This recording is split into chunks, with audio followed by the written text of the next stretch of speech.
Alright, so the next topic was race, and have you guys ever been in a situation where you felt like you were racially discriminated against? I'm gonna start at this time because I don't want to end it. It's just this one time. I had got a check from my old college. I used to do work studies or whatever, and I got a check. It was from Virginia, and for some reason, my account was overdrafted, so I had to go to a cashier's place, pretty much, them places that just give you cash for a check, because I wasn't trying to put my check in the bank and they just eat my check. Facts. So I went to the check cashing place or whatever.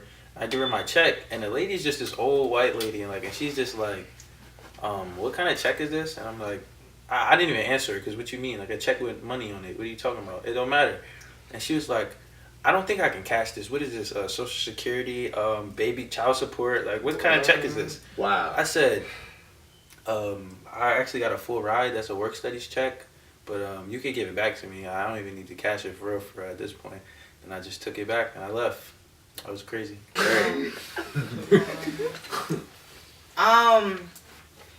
Off the top of my head, I'm not really thinking of like a specific time when I was discriminated against, but just my current college experience, my current situation. I go to Georgetown, which is like a PWI.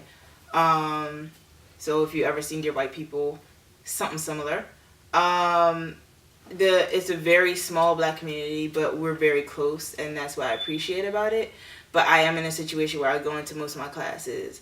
I'm one of two, or if not the only black person in the class.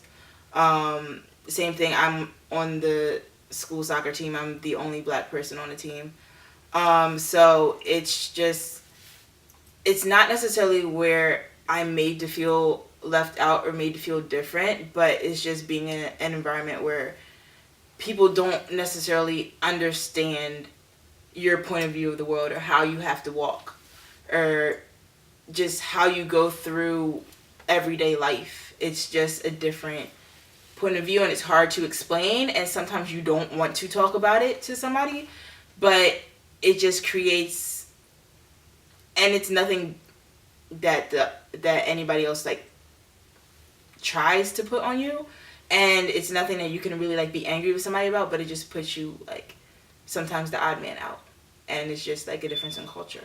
So that's just my personal experience. But it's also empowering because I do have the core of black people that do stick together, that community in Georgetown that kind of empowers you.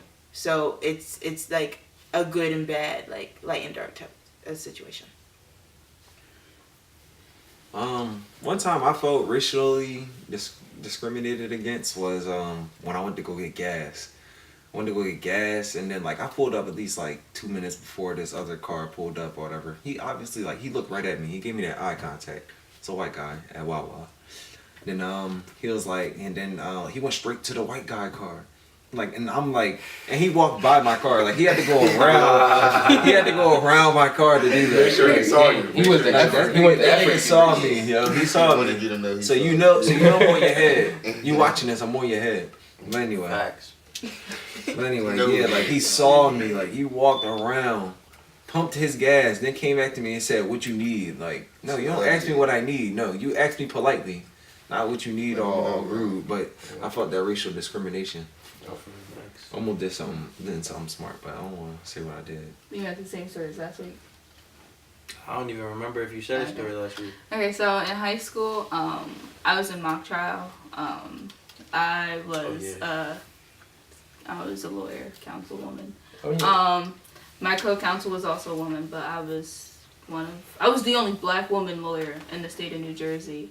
I was like one of like 5 lawyers, black lawyers in the entire state, but the only black woman.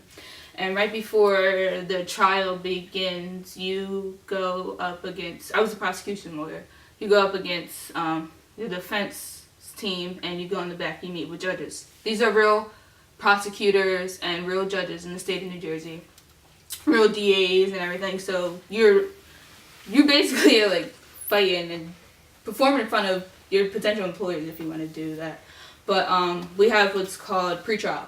So I'm back there, and all the judges are white. So all of mine that I had were white.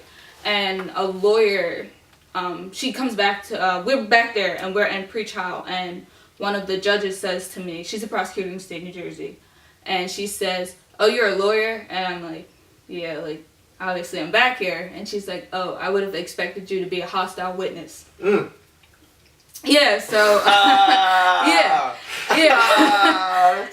And needless to say, like, in those situations, well, in that situation in particular, I had to keep my calm, but, like, that really would kind of just tick me off. That's and, like, so crazy. We went that was my senior year of high school. We went on that year to win the championship, and I was the first black woman in the state of New Jersey to win a championship in mock trial. Yes. So, Yeah. So who does that? I know that's I gotta touch on this subject.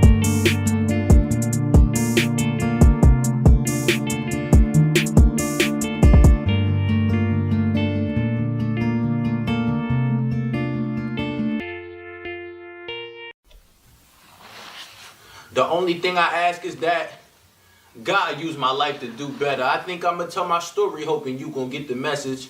Man, I always been the type to touch the fire cause it lit up. Till I went and got burned in this world full of sinning. Like my shoes is unlaced every day I get the tripping. I've been smoking, getting lifted, money, clothes, and the women. What I care about. I forgot the reason that I'm living. Spitting scriptures to the youth to show these kids there's something different what you know about.